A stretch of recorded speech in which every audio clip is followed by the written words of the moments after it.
The night I came home from 14 months in Kandahar, I didn't sleep in a bed. I slept in my truck in the parking lot of a Tim Hortons off the highway outside of Trenton, with my service dog Maple curled across my legs and the heat running on and off because I was trying to save gas. That's not the part that broke me. The part that broke me was that I had a home to go to. I just wasn't allowed inside it anymore. My name is Diane. I'm 41 years old. I'm from Barrie, Ontario, and I spent 11 years as a logistics and supply chain officer with the Canadian Armed Forces. I'm not going to tell you this story because I want sympathy. I'm telling it because I spent a long time being ashamed of things that were never my fault, and I'm done with that now. My husband, my ex-husband, Trevor, was the kind of man who knew how to make himself look good in a room. That's the thing nobody tells you about people like him. It's not that they're cruel in obvious ways. It's that they are charming and patient, and they wait until you're far enough away that you can't defend yourself, and then they rewrite the whole story without you in the room. We met at a mutual friend's backyard barbecue in the summer of 2014. He was funny. He had a good laugh. He asked me questions about my work and actually seemed interested in the answers, which was rarer than it should have been. We dated for 2 years, and then we got married in a small ceremony outside Collingwood, at a place his parents owned on the water. It was a beautiful day. I remember thinking, standing there with my feet on the grass, that I had figured something out. That I had found someone who would hold things steady when I was gone. I should have paid closer attention to what I was actually asking him to do. I deployed to Kandahar the following spring, part of a NATO training support mission. Trevor knew before we got married that my career meant absences, sometimes long ones. He said he understood. He said all the right things, and for the first few months, things seemed fine. We called when we could. He sent pictures of the small things. I carried those pictures in my uniform pocket. It was around month 7 that the calls started getting shorter. He was tired, he said. Work was stressful. I told myself that was normal. That absence is hard on partners, that I should be understanding. I'd been trained to manage uncertainty in the field, so I tried to manage it at home too. I rationalized, I minimized, I told myself I was reading too much into things. I wasn't reading too much into things. I found out what Trevor had been doing, from a Canadian Red Cross message, of all things. A welfare notification, the kind they use when there's a significant family or financial development that a deployed member needs to know about. The message was brief. It told me there had been a joint line of credit taken out in both our names against the equity in our house in Barrie, a significant sum. It told me that if I needed to make financial arrangements, the unit welfare officer could assist. I read it twice. Then I read it a third time. I called Trevor that night. He didn't pick up. I called the next morning and he answered on the second ring, voice perfectly normal, and before I could say a word he said, "I can explain everything." He explained it the way people do when they've had time to prepare. He said he'd needed the money for a home repair emergency. The foundation, he said, was having issues. He said he hadn't wanted to worry me while I was overseas. He said he'd been meaning to tell me. He'd just been waiting for the right moment. I asked him what the money had actually been spent on. There was a pause that lasted long enough to tell me everything. "I've been under a lot of pressure," he said. "You don't understand what it's like to be left alone for over a year." I was sitting in a supply tent in Kandahar, in 40-degree heat, and my husband was telling me I didn't understand what hard felt like. I kept my voice very calm. I asked him again about the money. He said he'd figure it out. He said we'd talk when I got home. He said things would be different. They were different, just not in the way he meant. I got back to Canada on a Tuesday morning in late October. The flight into Trenton was cold and gray, which felt appropriate. I had Maple with me. She'd been assigned to me through a PTSD support program after my first deployment, and she had a vest and papers and the patience of a saint. I had a duffel bag and a rucksack, and a tiredness in my bones that sleep didn't touch. I didn't go to the house in Barrie. I'd spoken to a base legal advisor before I left, and I knew enough to know I needed documentation before I walked into whatever situation Trevor had built in my absence. So I went to a motel in Trenton for 3 days, called a lawyer in Barrie. Her name was Miss Okafor, and she was exactly the kind of person you want in your corner, steady and sharp and completely without illusions, and I started to understand what 14 months away had cost me. The line of credit was real. Over $60,000 drawn against the equity in our home, which we'd bought together in 2018, with a combination of my military housing allowance savings and a small inheritance from my grandmother. The authorization on the line of credit had required a cosigner signature. Mine. Ms. Okafor showed me the document. She showed me the signature. I hadn't signed it. I'd been in Kandahar when that document was signed. I had records to prove it. I had 14 months of deployment documentation, duty logs, and a commanding officer who would testify to my whereabouts without being asked twice. "This is fraud," Miss Okafor said, in the same tone someone might use to say it's raining outside. "Yes," I said. "We'll need to move carefully," she said, "but you have an extremely strong position." I nodded. I didn't feel like I had a strong position. I felt like I'd been gutted. But I wrote down everything she told me, and I went back to my motel, and I sat with Maple on the bed, and I let her put her head on my knee, and eventually I slept.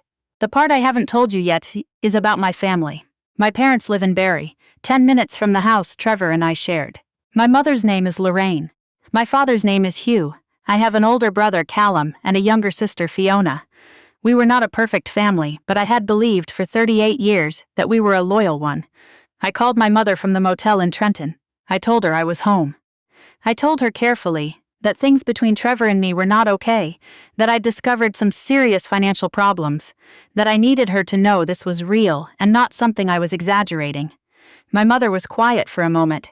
Then she said, "Diane, Trevor told us about the struggles you've both been having." I asked her what she meant. She said that Trevor had called both my parents, and Callum and Fiona, sometime in the weeks before I came home. She said he'd told them I'd been struggling emotionally since my first deployment, that the second one had made it worse, that he was worried about me, that he'd been trying to hold everything together while I was gone. He'd told them the financial situation was the result of joint decisions we'd made before I left. Decisions I was now misremembering because of stress and trauma. He had gotten there first. He had been building that story for months.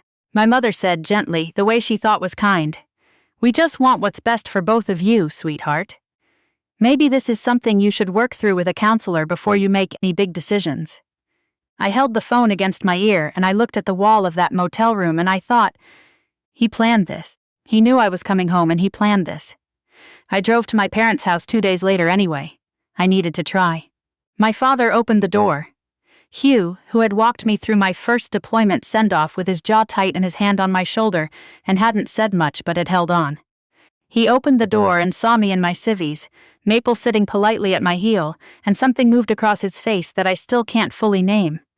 Discomfort, or guilt, or something that looked from the outside like both of those things pressed together. He said, "This isn't a good time, Diane." I said, "Dad." He said, "We don't want to be put in the middle of this." He stepped back and he closed the door. I stood on the porch for a moment. The November air was cold and smelled like wet leaves. Maple leaned against my left leg, just her shoulder against mine, steady and warm. I picked up my duffel bag. I walked back to my truck. I sat in the driver's seat for a long time without starting it. I didn't cry. I remember being almost surprised by that. I thought I would, and I didn't. What I felt instead was something quieter and more dangerous. A kind of settling. Like something that had been uncertain for a long time had finally found its shape. I drove back to the motel, and I called Miss Okafor's office and left a message. And then I called my friend Wendy, who I'd served with for 3 years and who now lived in Hamilton, and who picked up on the first ring and said, "Tell me everything." I did. She said, "Do you have somewhere to stay?" I said I was at a motel. She said, "Come here, bring Maple. We have a guest room and no one is using it." I drove to Hamilton that night and I didn't sleep in a parking lot again. The months that followed were the hardest and the most clarifying of my life. Those two things can exist at the same time. I've learned that. Miss Okafor moved quickly. The forensic documentation of the forged signature was not complicated. The bank had digital records, there were timestamps, and as I said, my deployment logs were not ambiguous. Trevor had, apparently, never considered that I would actually pursue this legally. He'd assumed, I think, that I would be too destabilized, too isolated, too busy trying to prove I wasn't falling apart to actually fight back. He didn't know me as well as he thought he did. I also discovered over the course of those months what the $62,000 had actually been spent on. I won't go through all of it. Some of it is still painful in ways that aren't useful to describe. What I'll say is that there was another woman. There had been another woman for the better part of my second deployment. He had taken her to Banff in March using money borrowed against my grandmother's inheritance. He had paid for her rent for 6 months. He had, in a move I still find almost impressive in its brazenness, introduced her to at least 3 people who knew both of us, as a friend from work. When my family found out the actual details, and they found out slowly, in pieces, because Ms.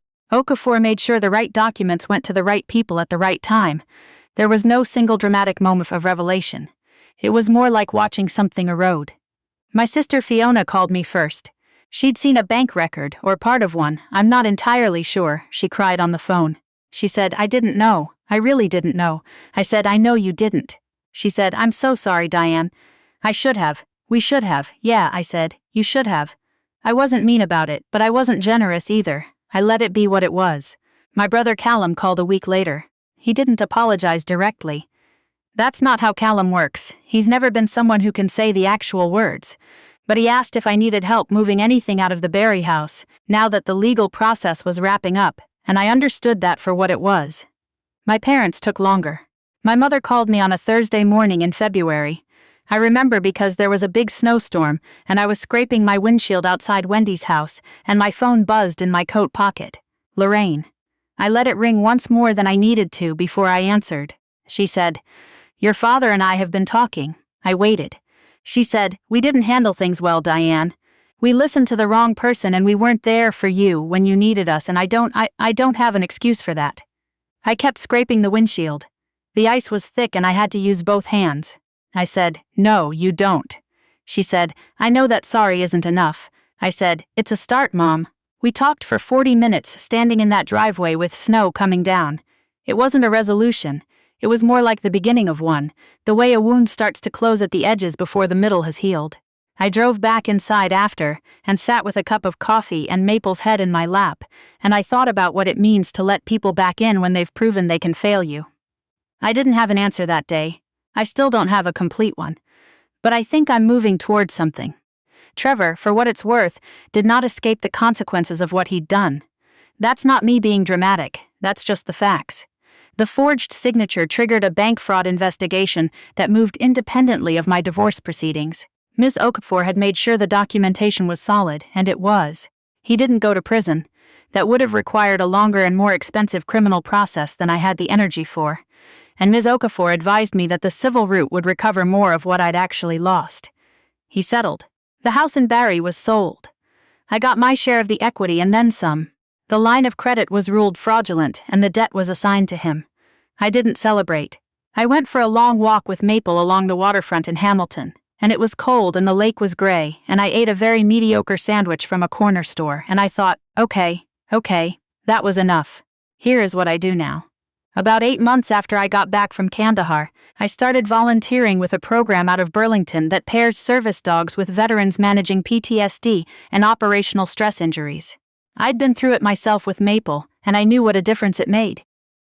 Not a cure. Nothing is a cure, but a kind of steadiness that's hard to describe if you haven't experienced it. A dog that wakes you up from nightmares. A dog that knows before you do when your nervous system is starting to spiral. A dog that doesn't ask you to explain yourself. I started as a volunteer on weekends. Within 6 months I was training new volunteers. Within a year I was co-running the intake process and doing evaluations for new service dog candidates. Last spring I signed a lease on a small training facility outside of Burlington, on a property with a field and a fenced yard, and a building that used to be a machine repair shop. I'm 2 to 3 training sessions a week now. We work with veterans from across the Golden Horseshoe. Some of them are fresh out, some of them have been struggling for years. We have a waiting list. I named the program Maple & Co. after my girl. She's 7 now, starting to get gray around her muzzle. And she still comes to every session, and supervises from her blanket in the corner with the authority of someone who has been doing this much longer than anyone else in the room. I didn't build this because I wanted to prove something to Trevor. I didn't build it to show my family I was fine. I built it because it was the one thing, in the middle of all of that wreckage, that felt completely and utterly mine, something I could put my hands on and make better. It turns out that's a reason good enough to keep going. The last time I talked to Trevor was in Ms. Okafor's office in March of last year, when we signed the final settlement documents. He looked different than I remembered, smaller somehow, though he hadn't changed in any physical way I could point to. He said something at the end, when the lawyers had stepped out briefly, something that I think was meant to be an apology, but came out as a kind of explanation. He said he hadn't thought it would go this far. I looked at him for a moment. I said, "I know." And then I picked up my copy of the documents and I walked out. Maple was waiting in the truck. She put her paw on my arm the second I got in, before I'd said a word or done anything, just her warm paw on my arm. I sat there for a minute with the engine running. Then I put it in drive. I have a photograph on the wall of my training facility, taken last July at our first official program graduation. 6 veterans, 6 dogs, standing outside in the sun in the yard with the grass growing in every direction. I'm at the end of the row with Maple. I'm not looking at the camera. I'm looking down at her and I'm laughing at something. I can't even remember what, and my whole face is doing that thing faces do when something is genuinely good and you're not performing it for anyone. Wendy took that photo. She says it's the best one anyone's ever taken of me. I think she might be right. I spent a long time being someone who was always about to come home, always about to arrive somewhere that was supposed to be safe. I've stopped waiting for that version of home to appear. I built a different one.